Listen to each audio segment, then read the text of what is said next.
Welcome, everyone, to the Theology and Ethics podcast of the Kirkwood Center. Today, we're going to be talking about Peter Thiel, the apocalypse, and the Antichrist. So, more specifically, we're talking about Peter Thiel's view on the apocalypse and the Antichrist. But it should be an interesting discussion, Lenny. Yeah. We're going to be specifically referencing an article that Peter Thiel at least co-authored in the very well-known Christian magazine First Things. A very long article, but fascinating kind of exposition of this idea of the coming apocalypse, the Antichrist, and the role of technology in that kind of vision of the future. So before we get into it, we'll introduce ourselves. Again, my name is Anthony Costello. I'm a writer of theology. I won't call myself a theologian yet, but I write about theology and cultural issues, written for magazines like Touchstone, journals like Themelios, contributed a couple chapters to Evidence That Demands a Verdict. And I regularly host this podcast with none other than Lenny Esposito, Vice President of the Kirkwood Center. Lenny, quick introduction before we get to the topic. Yeah, just as you say, been doing theology and apologetics for some 30 years now, and have lived online for most of that time. So yeah, that's been keeping me busy. But this you should can be using technology for good and not good. Evil. Right. And Comereason.org is the website you can start with. Comereason.org. Okay. And okay. So Lenny, fascinating article. I mean, Peter Thiel, for those who don't know, one of the richest men in the universe, as we know it. One of the innovators of modern society, too, I will say. In virtue of his co-founded PayPal with Elon Musk, has had foresight to jump in and invest in Facebook when it was just a fledgling startup, has a lot of technological prowess and makes big, bold ideas and seeks for big, bold advances. Yeah.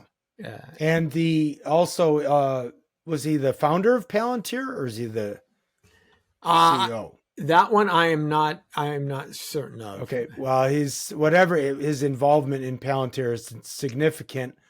And as one friend of ours pointed out, when I asked her what she knew about Peter Thiel, she simply said, mentioned PayPal, that he founded Palantir, which is named after the object in Lord of the Rings that destroys a lot of stuff. So, and anybody who uses it. So, I don't know if that will be relevant to our judgments on this article that he wrote, which I will pull up here on the screen. But he's certainly an iconoclastic individual. This is the article at First Things. Again, First Things, very well-known Christian magazine run by Rusty Reno, edited by Rusty Reno and others. And the article is co-authored. It's co-authored with one Sam Wolf. Just to point out the technicalities here in case they come up later, who is simply identified as a researcher and writer at Thiel Capital.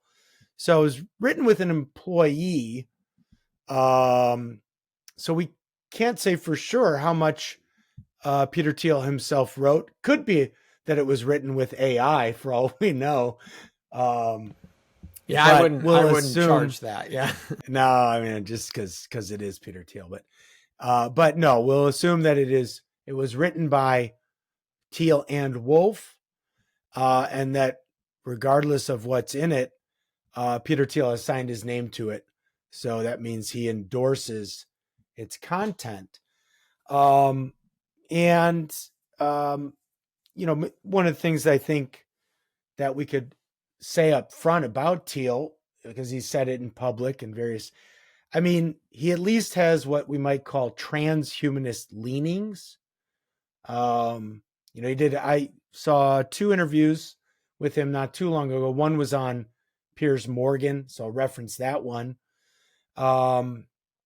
where he seems to, embrace a view of technology where we should pursue technology, maybe not without restraint, but with very limited restraints. There's been, I think, suggestions that, he is sort of on board with what might be called the radical, radical life expectancy, or the movement to radically prolong, human life. So that probably, I think we could say, is one of his positions. And it sort of comes up in the article here a little bit. And the other thing, that we need to point out is he has identified in the past as some kind of Christian, of some kind of Protestant Christian. I don't think he calls himself a Catholic or anything.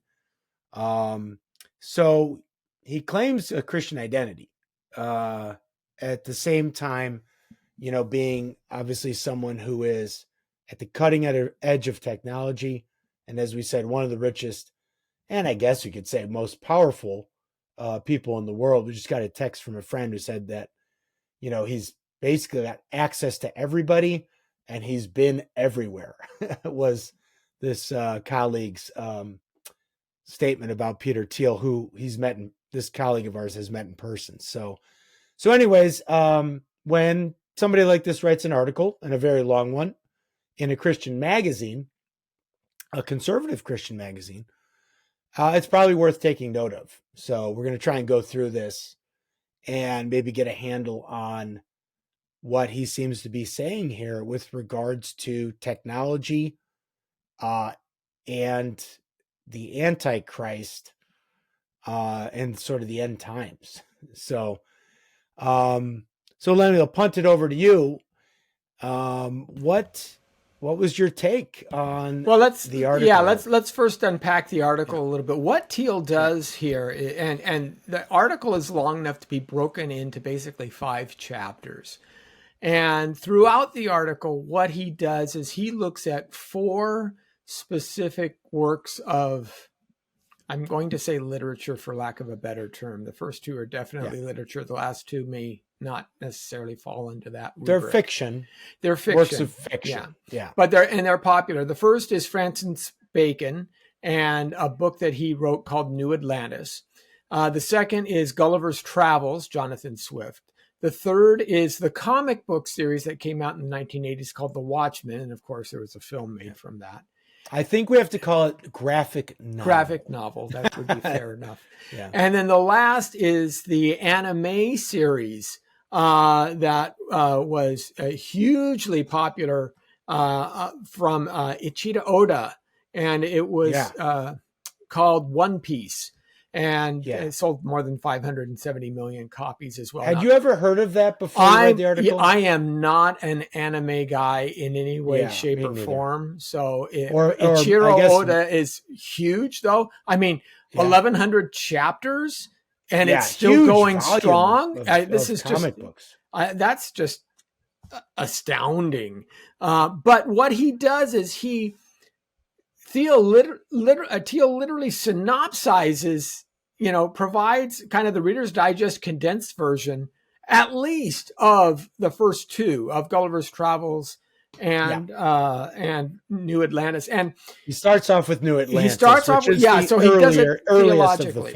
He does it chronologically, and he applies a theological rubric over top of these, understanding how they would represent or symbolize, or perhaps in some way become an analog to the idea of the Antichrist and the end times.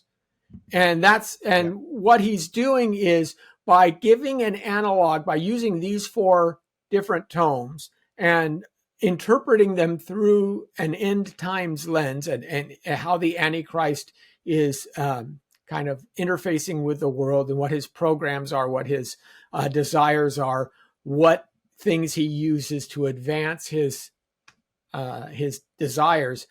What Thiel is doing is trying to show, I think, what he believes is going to actually happen. And he starts off with a very bold claim that Francis Bacon, although he spoke in very Christian language, and for the casual reader, most people would hold that Bacon is a devout believer. Thiel says actually what Bacon is doing, and what the New Atlantis book that he wrote shows, is he's literally trying to replace God. He's trying to cancel God, so to speak, saying that technology can do what God may have been seen to do in the past, in terms of, as you say, extending life ad infinitum, creating possible to create all things, right? And he even notes that it in the book, The New Atlantis, it says, well, all things will be possible with this new technology. And Thiel says, well, that a Christian would right away realize that that's, heresy, because it's only through God that all things are possible. And so this is kind of what his project is, but it is really, really deep. It's not an easy read. And it is also, it's Thiel's spin on each of these works. And that's, I think, part of the issue is he may not be filtering it through the right primary lens. In other words, you can always use a rubric to kind of parse everything. His rubric he's chosen is this Antichrist dynamic. Yeah, I don't know that that's in the mind of, the graphic novel. I seriously doubt that Christian theology is in the mind of a Japanese anime writer who was born in 1975. Although I guess with the One Piece series, they do point out that there are these typological figures that Oda uses that maybe readily present themselves as a Christ figure, or or as an Antichrist figure, or as one is the whore of Babylon as given in Revelation. And any good writer could certainly draw from various religious sources to especially if somebody is like a universalist and they believe that sort of all religions, the mono myth, like what was the guy's name? Joseph Campbell? The Hero with 1,000 Faces is the name of that book. Right. And then, Jung's term. Now that's you could see somebody drawing from Christianity, drawing from other religions, because they think maybe it's one part of the whole grand monomyth of man. Yeah, I would argue, and I've done a little bit of work on this because I've done work on superheroes and origins and things like that. And there's a couple of points that I want to highlight in that.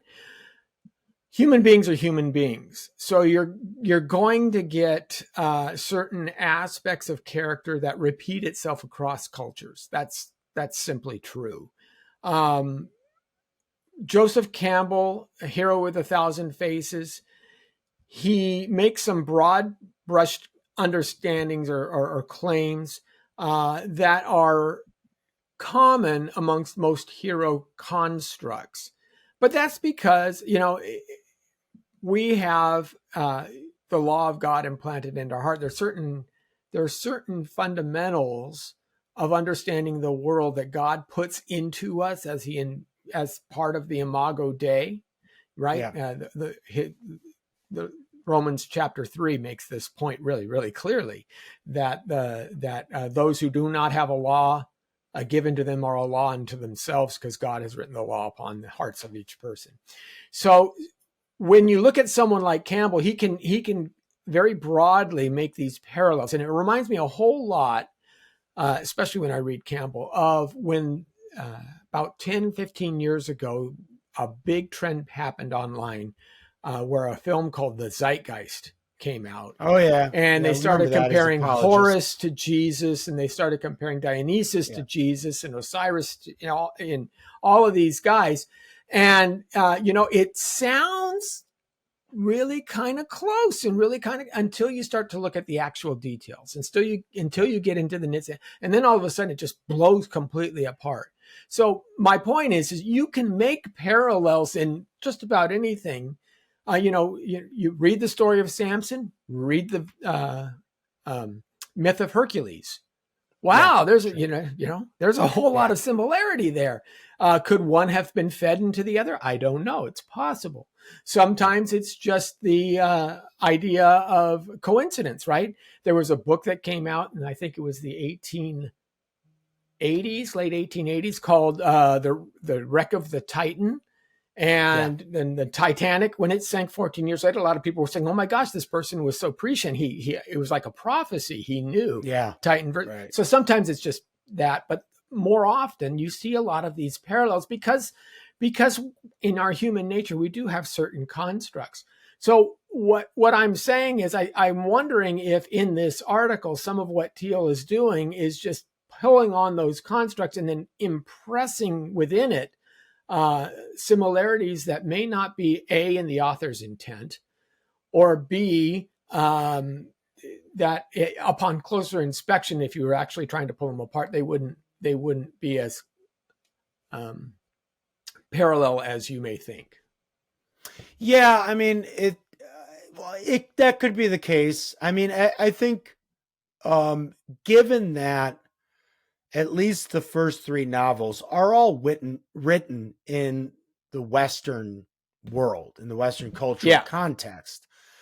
One could, I mean, later authors read older authors and get their ideas. So I don't know that there's a huge problem with thinking that there's a thread between all four of these works as it applies to the idea of whether or not mankind, in his pursuit of technology, will in some way usher in the Antichrist, or will need to pursue technology so as to sort of fend off the Antichrist, or some kind of one world sort of power, governmental or state power that wants to control us through other means. Which that seems to be the guiding question at the outset of the article, where he says, he mentions the New Atlantis, which again is Francis Bacon's posthumously published 1626 novel about a fantasy island that is discovered in his time, where it's the New Atlantis, where technology is highly advanced.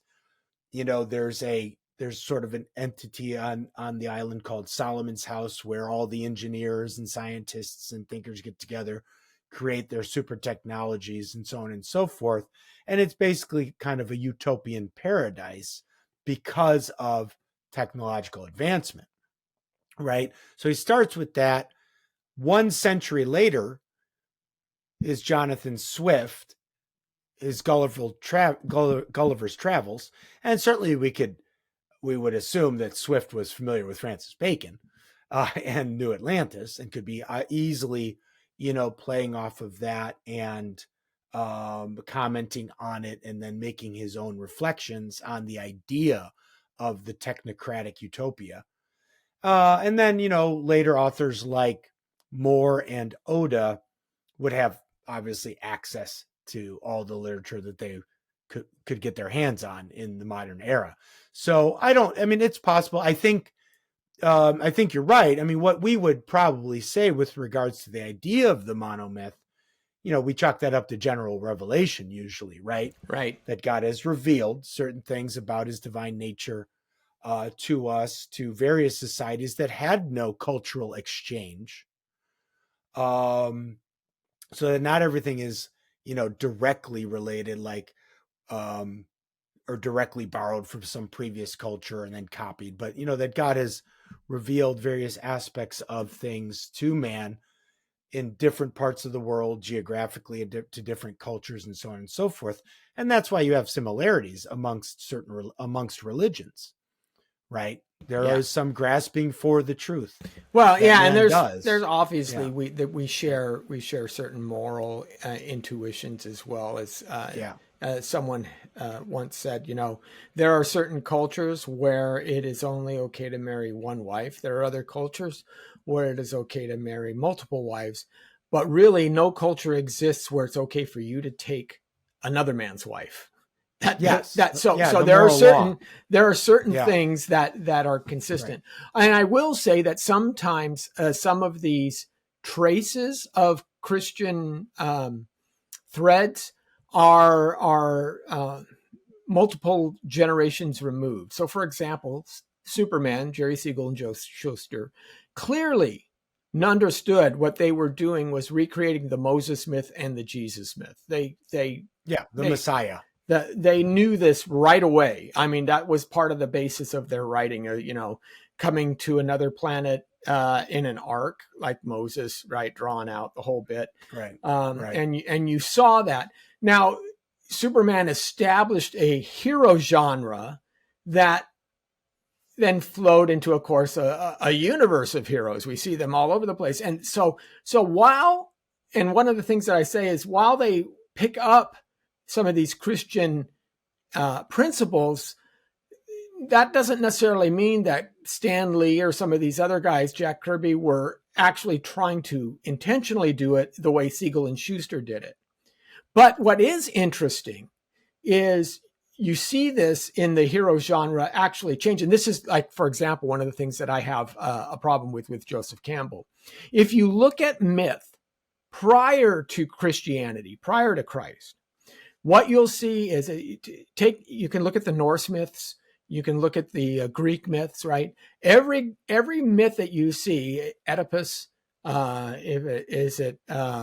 Odysseus, pick your myth. It's always, first of all, an aristocracy. It's a man out of the aristocracy. It's a king, it's a prince, it's a person of high rank who is either challenging himself to see if he can go Jason and the Argonauts, or he's either challenging himself, trying to get back to his station as Oedipus was, who should have been king and isn't, or Theseus in the Minotaur, that myth, trying to get back to where he's supposed to be, or simply bettering himself, gaining riches for himself, and such like that. The common man is never part of this. They're just fodder. And in the ancient world, that was just how people understood the common man. You were slaves, right? Read Politics by Aristotle, and he starts off on page 1. Hey, some people are destined to be slaves or are born to be slaves, and it's good for them to be slaves. And that's the way most of those people that live on the earth are going to live. It is only after Jesus comes, it is only after Paul writes, it is only after Augustine establishes these things that Clark Kent does not seek to be king of the earth. Matter of fact, he humbles himself, gets sand kicked in his face, wears the glasses, so that he can save some nobody old lady who's rocking across the street. Right. So that's a fundamental difference. That's a huge shift in the hero genre. And now we see it all, right? Spider-Man, with great power comes great responsibility. And you see these kind of things play out because that's how we now understand the hero, because we come out of a Christian ethos. And again, the Watchmen will maybe pick this up. Even Japan, who creates it, they're mimicking American stories that they've read, just like the anime style itself was Japanese artists trying to mimic Walt Disney. I mean, that's how it came, its formation. Sure. So you see some of this stuff, of course it's going to show up because it's iterative. It follows the genre. It doesn't, right. But my point is, I don't want to pour too much meaning into the iterations of this, because it's not necessarily the desire or the focus of the author to make this jump. And I just want to be careful in that, because we can start reading too much and saying, look at what all of these people are saying about the Antichrist. And I'm like, I don't know that they're all saying that to that conscious effort. So. Yeah, and there is in the article, let me pull it again. I mean, he starts off with Bacon, right? And I don't know, we don't know, I mean, again, he says here that across 4 centuries, these writers wondered, will science summon or suppress the Antichrist? Now, the Antichrist for somebody who's a non-believer could just be something like a very terrible human condition that he just emerges, like the one world government that controls us all. Is it the literal Antichrist of the Bible, or is it just a really bad state that we've gotten ourselves into, and we can call it the Antichrist because it has that kind of all-encompassing power and is just like this tremendously horrible, evil, like undesirable state of being that we'll all be stuck in, forever, So the Antichrist can be used by the atheist, by the non-believer, to just describe a state of affairs that he thinks is going to be really, really, really bad, right? And I would say, given the reading that I've done in history of philosophy, that I would side on the interpretation of Francis Bacon as not an actual Christian, not a true believer, but, an agnostic or maybe even an atheist who was given the conventions and the pressures of the time, writing in Christian language, using Christian imagery and symbolism and even dedications of a Christian type, but probably couching an atheistic materialistic worldview within his writings. I would, given what, I think Peter Kraft has said, given my reading of Copleston's chapter, not that Copleston goes so far as to say, it's clear that Bacon was an atheist, but Bacon definitely segregated metaphysics from science. For him, metaphysics was just physics, right? Right. He's definitely starting this. I think you could pinpoint him rightly as a source of, what goes on to become known as the battle between faith and science, right? Where he's clearly on the science side, and theology, religion, that's over there. That's those things that are sort of unverifiable. They're, if not irrational, irrational, so he's separating out almost into like the old two truths series of medievals, like, where science kind of gives us or will give us the true nature of things, and we'll leave it to theologians and everything to talk about the special revelation of the Bible and all this stuff about miracles and God and souls and so on and so forth. So I think we could rightly say that Bacon is at least a beginning point for this bifurcation of science and faith and religious faith, and that he's really, most of his writings are about the material world and how to take, he's famous for the line of, we need to put Mother Nature to the rack to torture her secrets out of her, right? And he is sort of marked as like the father of what maybe critical theorists today would call white science, or sort of Enlightenment science, with this idea of really using science to create technologies for the sake of gaining mastery over our natural environment.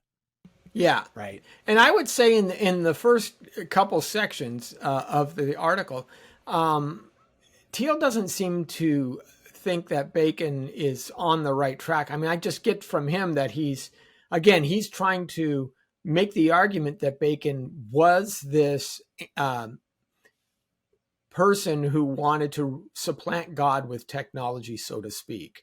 That seems to be his argument when he's saying that he's made this Bensalian existence, and he's pointing to their technology as stronger and more violent and more perfect and things like that. And he quotes a couple of points in scripture where he says, this is, any good Christian should realize that this is actually not utopia.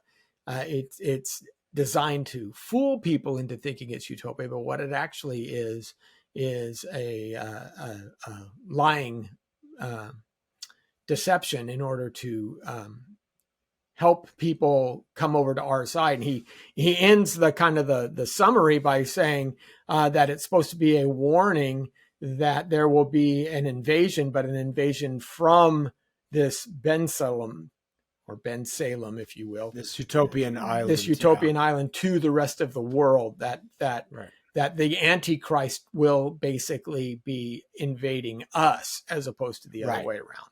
And so he doesn't seem as a technological entity, right? Invading us in the way that it's kind of.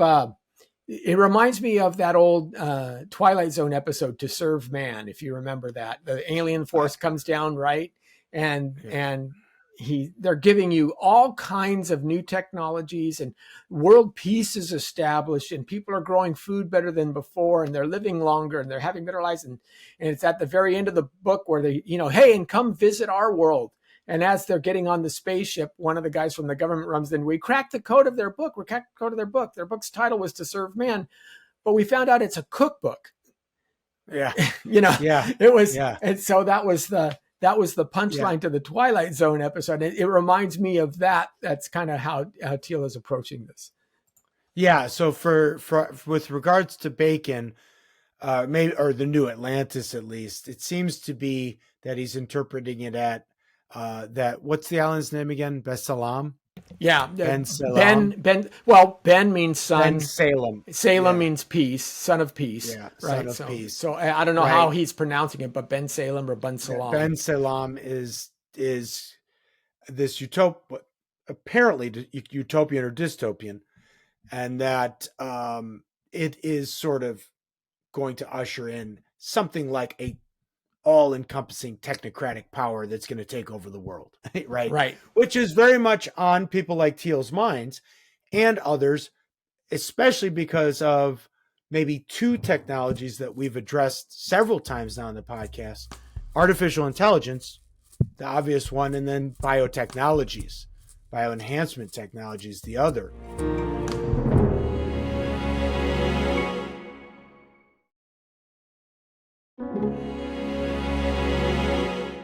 So there's kind of two things then I want to tease out here, because one is the idea of like actually ushering in the Antichrist, like the biblical Antichrist, which is sort of like a Paul Kingsnorth type thing. Like that's sort of what he's been writing on a lot. Like, could we be creating the Antichrist through our technology, and could it come as like a material being, right? And remember that link to that article he wrote and touched on a couple years back called AI Demonic, which was thought-provoking to say the least. But so one could be like, what is the role of technology vis-a-vis the Antichrist, this figure that we do believe is real and that will appear and will have power right on earth, right, prior to the millennium, Christ's reign on earth. So we do believe in that. The other then is just how technology can and should be used by us, and I'm thinking as Christians, given the ramifications of man's fall from grace, right? What we say, the curses that attend to human beings and our environment because of sin.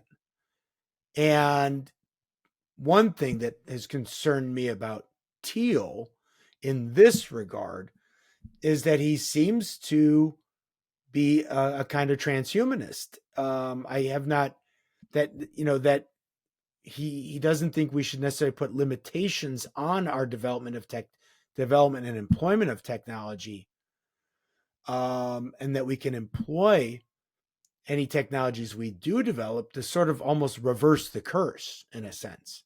And that's where, so there's two kinds of things that are sort of playing throughout this article. One is how technology relates to the Antichrist and his coming, or his being ushered in. And the other is, well, what can we do to basically fix human nature, right? Using technology. Is technology a valid means to undo the various effects of sin? So let's take the first one first. And an interesting study in that, if you look at another very famous writer, science fiction writer in the mid 20th century, Isaac Asimov, whose book I, Robot became a classic. Now, the I, Robot is a compilation actually of different individual stories, articles that appeared in magazines published throughout several years, and he compiled them all together into a book. Finalizes it with an interesting chapter that, and of course, Asimov, it's a brilliant book, and I've read it, and it's fascinating, great fun read. It has if you've seen the movie with Will Smith, the movie has absolutely nothing to do with the book, except for the fact of those 3 laws of robotics. That's what Isaac Asimov did coin. But at the end of the book, they're talking. So the 3 laws of robotics is, number 1, you cannot harm any human, right? You cannot harm or endanger any human. Number 2, you have to seek your own self existence, right? So kind of a life drive, unless of course it hampers number 1. And then number 3, you have to obey orders given to you unless they hamper laws 2 or 1.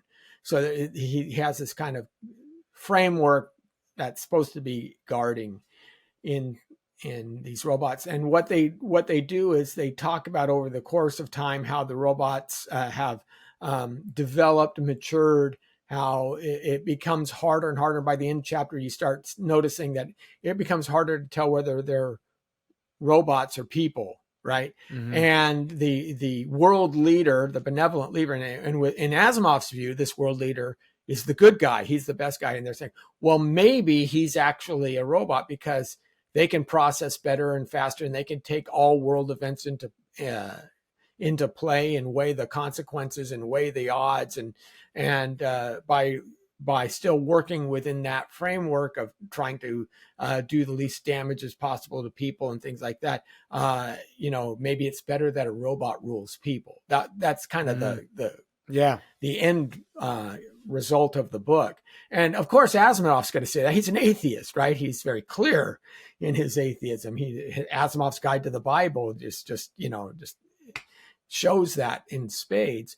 So here's a person who says technology A can be better than humans and will help humanity overcome our own issues, but he doesn't hold it to be God. He says that it's, we have to disavow ourselves of these ideas of God in order to go to the next level. So there's Asimov's view, and which could be seen possibly as analogous to Bacon's view, if we take Bacon to be some kind of closet atheist, and he really wants technology. He really thinks we're going to solve all of our problems via technology. Well, and we should do so. Dreamers do this. So look at Thiel's business partner. Look at Elon Musk. Look at all of the implants and things that he's working with right now. Now, I'm not saying that artificial implants that give people the ability to move arms that they have not yet moved or things like that is a bad thing in and of itself. I'm not saying that at all. I think, like with anything else, biological technology has to be used with caution. Infertility treatments can help people who've struggled having children to have children. That's true. Infertility treatments can also be abused so that you're impregnated. Like we had the scandal of in Los Angeles, there was a house where Chinese women were being artificially inseminated and impregnated, selling the children off, right? Like a factory thing. And a lot of times they were selling them to even rich Chinese people because the children would be born here. They would have American citizenship, and that was valuable. Or you see there's an industry in Thailand, a surrogacy industry, which is basically indentured servitude to many of these women who are becoming surrogates. They're almost enslaved. And not to mention the fact that we have the millions and millions of embryos that are frozen and stuck in cold storage. And, those don't last forever. Those embryos are never going to see the light of day. They'll never be able to fully develop, although they've been gestated to that point. There's always all of these catches in our technology that they can be used for good or evil. I can't see technology as a panacea. So I think we have to go into it with our eyes open, but be very, very careful, because anytime we find something that's powerful, the opportunity for abuse really, and our sinful nature shows us, will many times outrun the opportunity that we can use it for good. Yeah, I mean, what's interesting about the kinds of technologies we have right now, the bioenhancement technologies, the AI, as opposed to something like the hydrogen bomb. The hydrogen bomb had one application: destruction. Right. These are technologies that are, in a sense, constructive, right? So they're sort of more, they're just intuitively feel more appealing. They're fixing things that are deficient or broken or that we don't like, or they can enhance enhanced intelligence, organization, knowledge, and everything. So they seem more, I don't want to say more moral, but more legitimate pursuits, or as opposed to something like just creating more and more hydrogen bombs. Because again, all it can do at the end of the day, if you use it, is blow us all up. Yeah, but right? A hydrogen bomb started off by saying, can we split the atom? And once we can split the atom, we can use it for nuclear power as much as we can use it for nuclear destruction. So yeah. Although we're not using it for nuclear power, only on our submarines. Although we will be to fuel the AI. Yeah, I guess, right, in the near future. So yeah, that's right. So, but I guess I was thinking, like, especially with these technologies that clearly sort of directly enhance us, like the neural, and everything. The sense there would be to say, I think, like, well, what could be bad about this, right? What could be wrong with it? It's being used for good. It's enhancing these deficiencies. Again, these things that we do as Christians believe are results of the fall, right? That are results. We do think that there are noetic effects of sin, that we lost cognitive capacities when Adam fell. We obviously believe that there are moral, and that's probably for us primary, is there are the moral defect that occurs with the fall. But then there are also these physical and other metaphysical defects, right? Obviously physical death going along with the moral, the spiritual death. And, there's this, I've been reading this book called The Religion of Technology by David Noble, and some other books similar to it, where, again, there's this idea that Christianity gives rise to modern science, right? And that there are certain Christian doctrines, specific doctrines that facilitate the rise of modern science or Enlightenment science. One would be, of course, the Imago Dei, the idea that we are made in the image and likeness of God, and therefore we do have some kind of superior status to the rest of creation. And coupling that with the cultural mandate, right, to go forth, be fruitful, multiply, and have dominion or subdue the earth, right?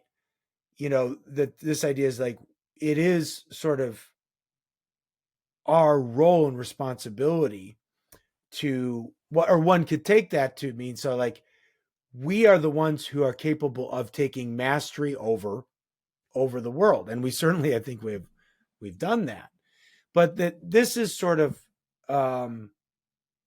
contrary to the other religious view out there, pantheism or paganism, right? Or pagan pantheism, which would say that we are not ontologically superior in any way to the rest of the world, to the rest of nature. We're the same as the rest of nature, right? Everything being divine, everything being godlike. And therefore, we also don't have any cultural mandate, or we don't have any divine command to subdue any other parts of not the creation, but of the world, of divine nature. And our relationship, if on a pantheistic or on a pagan worldview, with nature is more reciprocal. It's quid pro quo, it's tit for tat. We have to sort of appease the spirits in nature so that they'll do for us the kind of what we do for them. Yeah. And this is kind of a critique of this is a critique that neo-pagans have against Christianity. There's a famous paper by Lynn White Jr., a 1967 paper, where he squarely places the blame for our environmental crisis on Christianity, on Christian theology, right?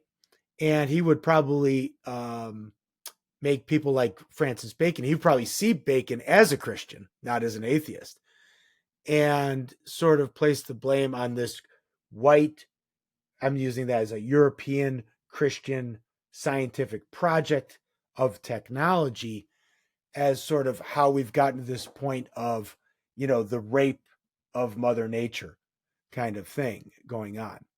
So I just point that out because that's clearly is a theme in this article, and there does seem to be a project.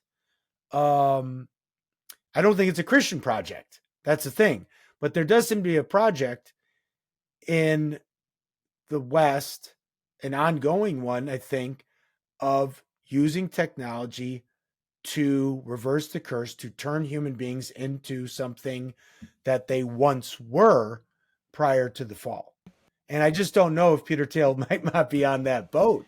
Well, on that project. Yeah, that's the question. And any time we look at any aspect of human development or any tool that humanity uses, and we say this one doesn't need any guardrails, I think that's a problem. So, if you look at the history of economics, money started because it was just simply easier. You reared sheep, your neighbor reared corn. Hey, I'll give you this many sheep for that much corn, right? And you go to town, you need bread, you need shoes. So you go to the cobbler, you go to the baker. Well, you can't be keeping your sheep with you all through town. And, it doesn't work. So shells or coins or what have you, as it developed, became a representation of this is worth this much sheep. 5 coins equals 1 sheep or whatever. So I can make these exchanges in a much easier fashion. And that's how our monetary system developed. It was a great boon, right? It allowed free trade. It allowed more people to focus on the thing that they're good at, while still being able to take advantage of goods and services that others were good at. However, if you say, well, we don't need any guardrails on money, well, we all know where that goes. Right? And of course, the love of money is the root of all evil, all sorts of evils. And so you see this kind of thing when it runs amok. AI can be a helpful tool. It's very, the fact that it's going and translating all these 10,000 cuneiform tablets, most of which are probably not any academically significant. They're probably bills of sale and lading, but there may be 1 or 2 in there that unlock something amazing. Now, to have a scholar sit down and try and do that would take so many hours of work. It's just not worthwhile. But if you could set a computer on it, say go, then we'll probably be able to find something amazing that we wouldn't have been able to find before. So AI can do that kind of stuff. But if you say, well, we don't need any guardrails on AI, well, now we're seeing, kids getting in AI AI suicides. Yeah, you're getting they're suicides. getting counseled by an AI counselor, and it's giving them instructions on how to commit suicide. And you see that problem. Look, CRISPR-Cas9 gene editing. Okay, wow, we can edit out, the sickle cell gene perhaps, or we can edit out some of these other birth defect genes. Well, that's great. But then again, you turn around, you see these New York boutique booths coming in saying, how would you like to choose your child with blue eyes? And that's just disastrous. Not for the least of which is people don't understand that once you select for certain traits, you're actually also selecting against other traits. We've seen this in dogs. I talked with Peg Aubrey on this, and he was making the comparison to breeding dogs. So, for example, German Shepherds, they bred them for that nice sloped back and things like that. Well, the more that they bred them to have that sloped back, the more they found out that they were having terrible hip problems. And every dog breed you look at has some issue. When you're breeding for one selective feature, you're actually taking away other things that may not even have been understood to be related, but they are related because we just don't have all of that capability yet. So when you start selecting for your kid, who's going to want their kid to not be smarter than the next one? Who's going to not want their kid to be maybe a little bit taller? And here's a good question. If you're a couple of some race and you get to choose the race of your child, you get to gene edit basically his melanin levels, whether he's going to be black or white. What do? Do you choose for or against that, thinking about his future? All this kind of stuff starts to scare me because you can see that. I'm not saying everybody's going to do that, but you can see a significant number of people will run off the rails. We have the ability to ease people's suffering, right? And then now we get euthanasia laws. And now euthanasia laws isn't for the terminal cancer patient who's in agonizing pain. It's for the lady in Canada who's depressed. It's the 17-year-old kid. And they're trying to ask for euthanasia. It's anytime we have any of these things, it runs off the rails. Everything needs to be very well guarded, very well checked, because our penchant as humans is to take something, no matter whether it's developed for the good, as you say, or for destruction, but to take it and run with it in whatever way we deem fit. And that's what scares me the most. Yeah. I mean, and of course, the key thing there is that, well, then where do the guardrails get put, and how do we determine where they? Yeah, it used to be that we would all come from us, and this is why I think science did flourish in the Christian West, is because Christianity, by its nature, creates guardrails. For the same reason that the founders of the United States made a series of checks and balances, saying that we understand people are basically evil, and we got to make sure that each one is not having too much power, right? Checked by somebody else. Right. Christianity, we used to have a social and cultural ethos that would do that within our religious framework. Now that we're living in a disenchanted world, that doesn't exist anymore. So now your question is really profound. Where does that come from? Where do the guardrails come from? Who determines them? By what metric or standard are they determined? And that's where but this is where I want to be careful, because you could have some not atheist who has some reasons for putting certain guardrails in place. What I'm trying to get at is, it seems to me that, and again, I don't know everything about Thiel, but it seems to me that if I interpret Francis Bacon, and the majority of this article really has to do with Francis Bacon and the project that the authors believe that he sort of set in motion. Noble places it even further back. He goes all the way back to, I think the first guy he mentions is John Scotus Erigena, not Duns Scotus, but the earlier Scotus, like in the 9th century, about man perfecting himself through the mechanical arts, as it was called. That, maybe the way I'm saying this is almost like a heresy. It's almost like like there's something heretical about. Jacques Ellul wrote a really great book called The Meaning of the City, where he sees the beginning of technology as in Genesis chapter 4, where Cain builds the first city, right? And I think he names it Enoch. I think Cain's first son is named Enoch. Yeah, I think so.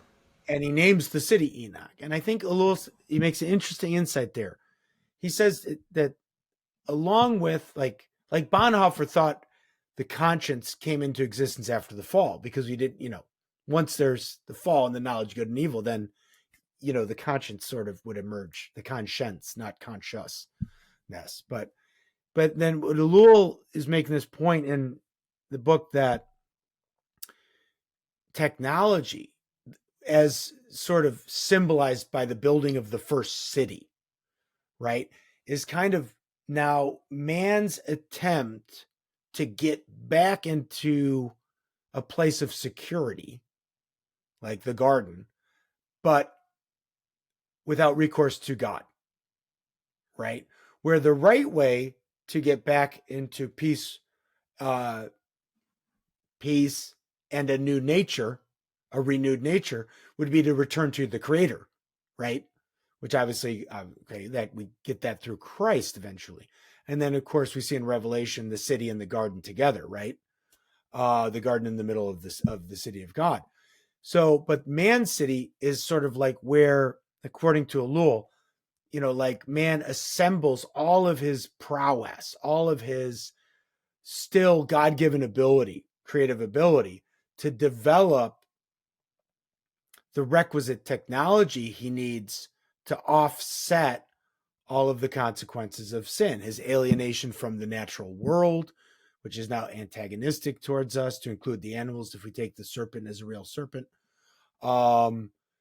His alienation from his spouse, from man and woman, the alienation that exists in society, and then his alienation from his own labor, right, from his own work, right? So technology becomes like this means by which to fix all of these problems. And I think it does do that to some degree, right? Even before Francis Bacon, we're making machines, and we're making things that make labor easier and so on and so forth, and making our work easier. And that are reconciling us in some way to nature, so that nature isn't as scary, isn't as menacing, isn't as threatening to us. And then, Bacon is sort of extending that project now, but now very explicitly doing it without, or maybe not explicitly, but maybe he's doing it again without recourse to Christianity, without recourse to really Christ. So it's kind of like the ancient, it's like we're trying, technology untethered from a Christian worldview, right, is this ancient ongoing attempt that we see in the Bible to basically, again, and I've said it a couple of times now, reverse the curse, but without recourse to God. Basically building a tower toward God, as Genesis 11 puts it, right? It's like the ongoing project of Babel, I guess. That's right. And what's scary is that one of the things that happens, and when I read this, it's amazing, because God says, because they did this thing, and Nimrod, a mighty hunter. A lot of Bible translation, the mighty hunter before the Lord is kind of more like a mighty hunter in defiance of the Lord. So here's a representative individual who's leading a people, who's doing something that's bucking what God has put before him, and they're going to build something of their own design that stands the test of time. Look, and God says, now whatever they propose to do, it shall not be withheld from them. And you start to say, wow, that sounds cool, but actually that's a curse. That's like God saying, hey, because they're like this, they're never going to be self-governing. There will always be somebody in humanity who tries to push it all the way to the end. And if you let man have his head, he will go to the other extreme. And this is true Yeah. even with God's people. Read the book of Jeremiah, for crying out loud, how God just continually pleads with them. And only, all you do is wicked. All you do is, I can't believe I saved you. Right? Or the book of Judges. I mean, it's replete throughout the Old Testament that we see this. So yeah, this is nothing new. It's just Yeah, the no, it's latest not. iteration. It's it's the same ongoing project is I think what he shows in part in the article over the 400 years in these literary works. But my question is whether or not, again, is he pro or con? Thiel? Is Peter Thiel, as I'm going to entitle the article, Bacon revividus? Is he the new Francis Bacon of our time, trying to construct the utopian technocratic society, but without recourse? Is he carrying on in this, what is some might call a sort of a Christian heresy? Right. In trying to use technology to redeem ourselves, right? Would be one way of putting it. I mean, there is a weird way where we could see all of human history through the lens of technology and the things that we've developed, right? Yeah. Because and let me pull this up, because when we get to the conclusion of this article, and again, this is First Things. It's a Christian magazine. It's a very conservative Christian magazine.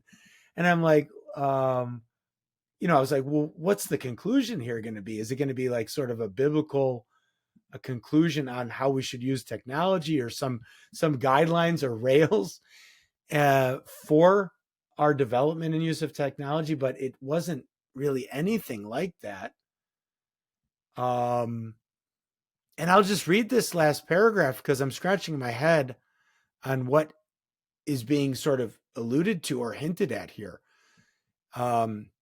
He says, quote, "For philosophy, the question, one world or none, has but one answer: better read than dead."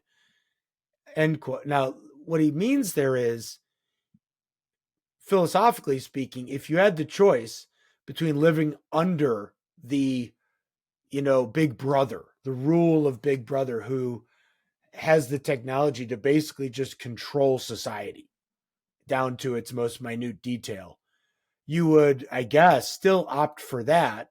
Better to exist even under a Antichrist sort of state, right, that controls you, than to not exist. Well, I don't know if that's true, but he seems to say, for philosophy, better to exist under the totalitarian technocratic state than to not exist at all. Yeah, again, I'm pulled by that sentence because I'm not sure if he's saying kind of secular philosophy, the philosophy of the day. That question would be, of course, we should be in one world as opposed to none world. Because then he goes on to say, theology reformulates the question, Antichrist or Armageddon. Neither the Christian replies. He prays for new miracles, new technologies, and strange new possibilities.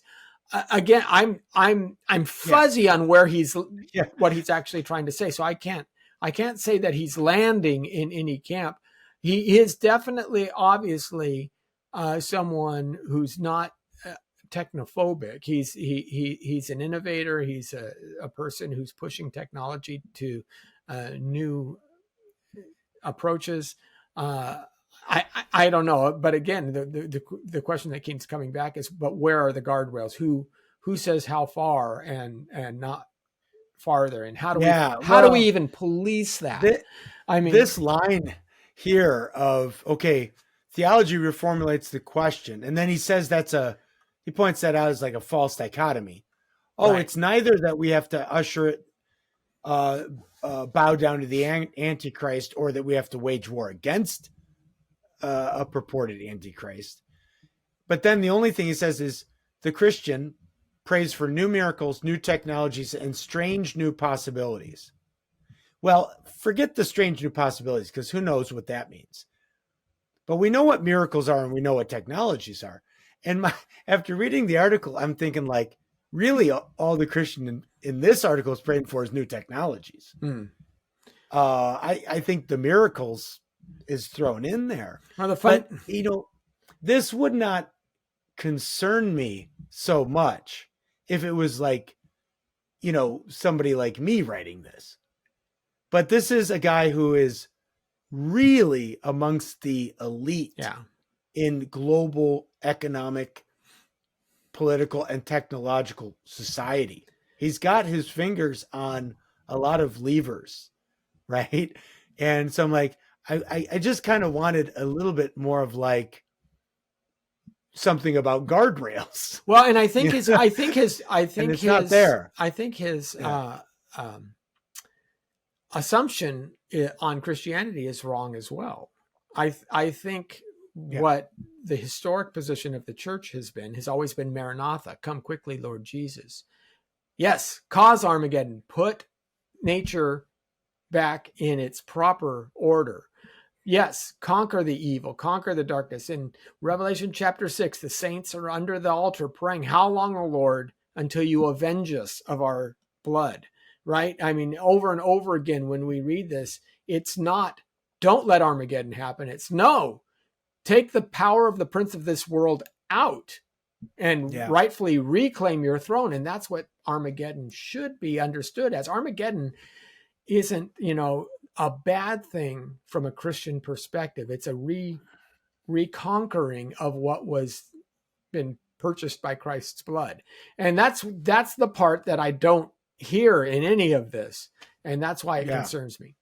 Well, and that's where too, like, I don't know where this idea is coming from, that we need to build a certain technology in order to wage war against a technological antichrist. Like, that is a very weird idea. Yeah. Like, that we got to build. I mean, this is like, I think Elon Musk has said something like this about we have to build the technology in order to defend ourselves against the technology or something that's coming or something like that.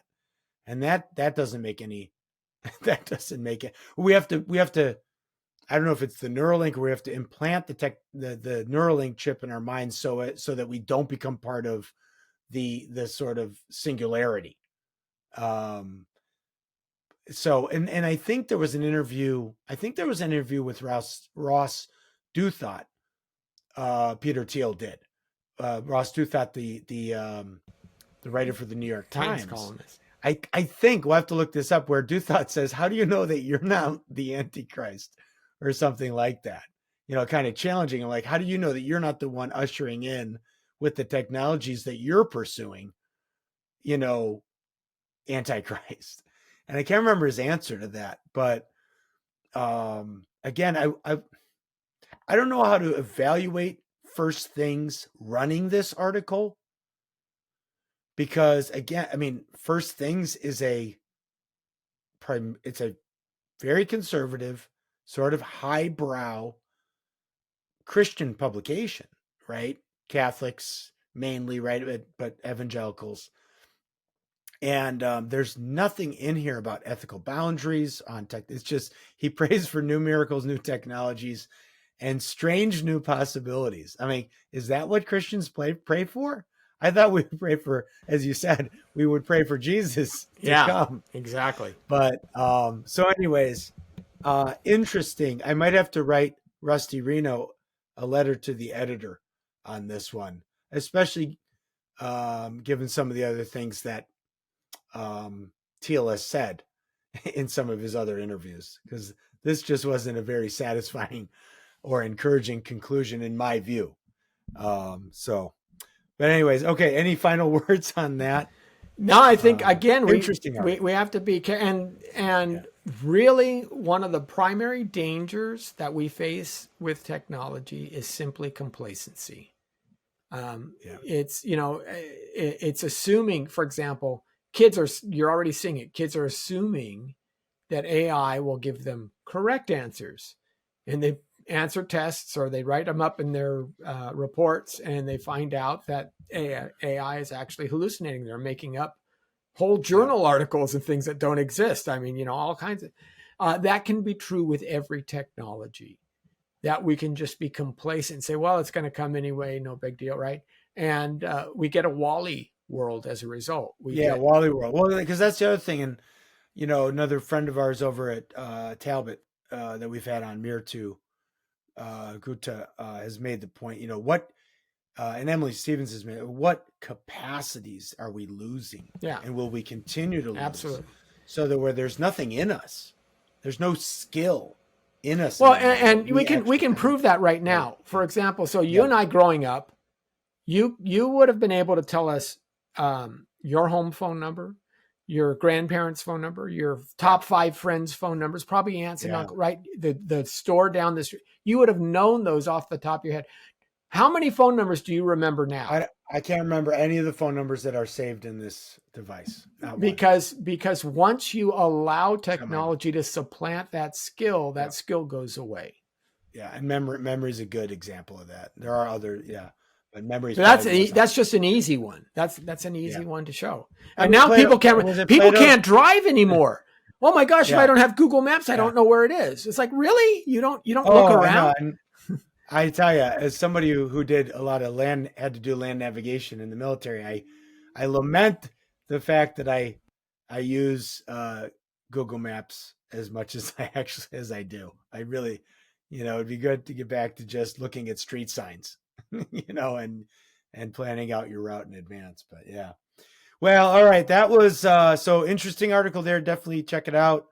And certainly something to be aware of. Again, if it was just some like local yokel writing about, somebody who reads a lot of books, but and again, we don't know how much is Peter Thiel writing it, but the fact that his name's on it, I mean, I think he endorses what's in it and what the conclusion is. And when you got somebody that high up on the food chain writing this, I think it's worth taking note of and picking apart a little bit. So yeah. Okay, everybody, that's it for this episode. I hope to see you next time. God bless. Thanks. Thank you for listening to this episode of the Theology and Ethics podcast of the Kirkwood Center. Please take a moment to leave a review on your podcast app of choice. If this episode made you think of someone you know, please share it with them. If you want to get in touch with the Kirkwood Center, you can call or text us at 909-493-7799 or send us an email at contact@kirkwoodcenter.org. You can also visit our website at kirkwoodcenter.org. If you want to join the Theology and Ethics conversation and see more content, you can find the Kirkwood Center on Facebook, Instagram, X, and YouTube and Substack. Until next week, my name is Anthony Costello. Thank you for listening to the Kirkwood Center podcast, and we look forward to hearing from you. Until then, God bless.